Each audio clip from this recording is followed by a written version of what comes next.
పదిహేడు 7/2025 శ్రీ సత్య జిల్లా నల్లమాడలో అంబేద్కర్ గారి విగ్రహం దగ్గర బహుజన సమాజ్ పార్టీ ఆధ్వర్యంలో బీసీ ఎస్సీ ఎస్టీ మైనార్టీల ఆత్మీయ సమావేశం బీఎస్పీ రాష్ట్ర కార్యదర్శి పుట్టపర్తి అసెంబ్లీ ఇన్ఛార్జ్ అంపావతిని గోవింద్ గారి అధ్యక్షతన ఈరోజు జరిగింది.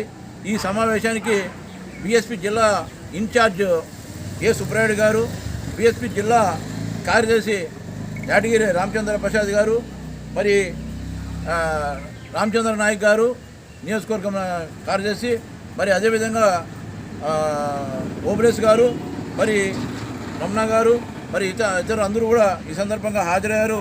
మరి అందరికీ జైభీములు తెలియజేసుకుంటున్నాం. మరి ఈ ఆత్మీయ సమావేశాన్ని ఉద్దేశించి బీఎస్పీ రాష్ట్ర కార్యదర్శి అంపావతిని గోవింద్ గారు మాట్లాడుతూ, రాష్ట్రంలో కమ్మారెడ్ల పార్టీల మధ్య ఎస్సీ ఎస్టీ బీసీ మైనార్టీలు తీవ్రంగా నలిగి నశించి కృషించి అన్యాయమైపోతున్నారు.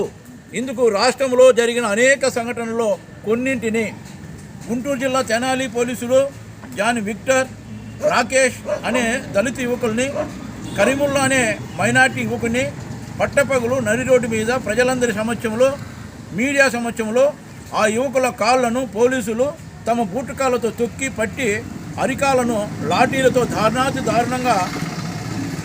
దారుణంగా చిరంజీవి అనే పోలీస్ కానిస్టేబుల్ను కొట్టినారనే నెపం కారణంగా కొట్టడం జరిగింది. చిరంజీవి అనే పోలీస్ కానిస్టేబుల్ ఇచ్చిన ఫిర్యాదులో నన్ను కత్తులతో దాడి చేసినారని పేర్కొన్నారు. నిజానికి కత్తులతో దాడి చేసి ఉంటే ఎందుకు ఆసుపత్రిలో చేరి ఎమ్మెల్సీ తీసుకోలేదు? ఇది పక్కా ఫేకు. చిరంజీవి అనే కానిస్టేబుల్కు యువకులకు మధ్య డబ్బు కోసం వాగ్వివాదం జరిగింది.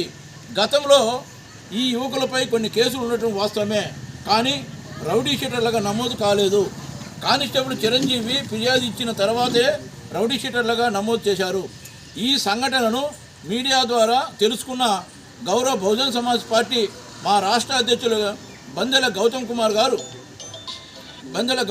గారు ఈ సంఘటనకు సంబంధించిన పూర్వాపరాలను తెలుసుకొని ఖండించి, ఈ విధంగానే కమ్మారెడ్ల యువకుల్ని చేయగల సత్తా ఈ పోలీసులకు ఉందా అని ప్రశ్నించి ప్రభుత్వం వెంటనే ఈ సంఘటనకు కారుకులైన పోలీసు అధికారులపై కఠిన చర్యలు తీసుకోవాలని డిమాండ్ చేయడం జరిగింది. కానీ పలువురు మంత్రులు, ఎండిఏ పార్టీల నాయకులు, మా బీఎస్పీ రాష్ట్ర అధ్యక్షులు బందెల గౌతమ్ గారు మాట్లాడిన వాటి మీద మాట్లాడకుండా వైసీపీ వారు మాట్లాడిన మాటల మీద మాట్లాడుతూ జగన్ పాలనలో జరిగిన డాక్టర్ సుధాకర్ గారి సంఘటన గురించి ఎమ్మెల్సీ అనంతబాబు తన డ్రైవర్ దళిత సుబ్రహ్మణ్యంను ఇంటి నుంచి తీసుకుపోయి చంపి శవాన్ని డోర్ డెలివరీ చేయడం, పులివెందుల నియోజకవర్గంలో దళిత నాగమ్మను ఘోరంగా అత్యాచారం చేసి చంపితే జగన్ గారు ఆ కుటుంబాన్ని పరామర్శించకపోగా మేము అక్కడికి వెళితే మాపై కేసులు పెట్టడం జరిగిందని, ఇలా జగన్ పాలనలో దళిత బహుజనులపై అనేక సంఘటనలు జరిగాయని చెబుతూ డైవర్షన్ పాలిటిక్స్ చేయడం జరుగుతూ ఉంది.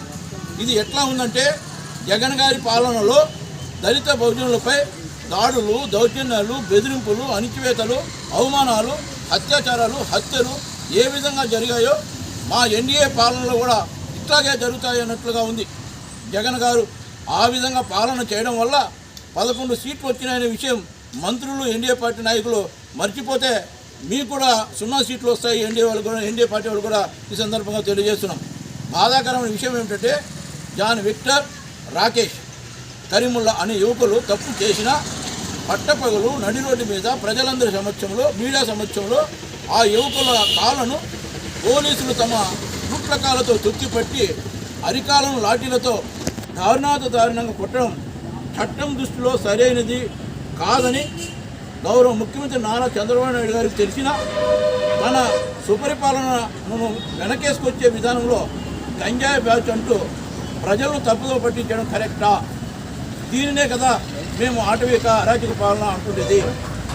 మహాన్యూస్ టీవీ ఛానల్లో టీఆర్ఎస్ పార్టీ వారు మా పార్టీ చెయ్యని వాటిపై చేసినట్టు చూపించడం జరిగిందనే మహాన్యూస్ టీవీ ఛానల్ ఆఫీస్పై దాడి చేయడం జరిగింది.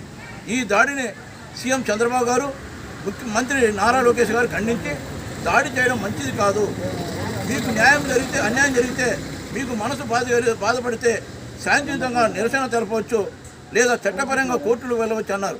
ఇక్కడ జాన్ విక్టర్, రాకేష్, కరీముల్లా విషయంలో అయితే గంజాయి బ్యాచ్ అంటున్నారు. మరి మహాన్యూస్ టీవీ ఛానల్ దాడి విషయంలో చంద్రబాబు గారి, లోకేష్ గారి బ్యాచ్ ఇది.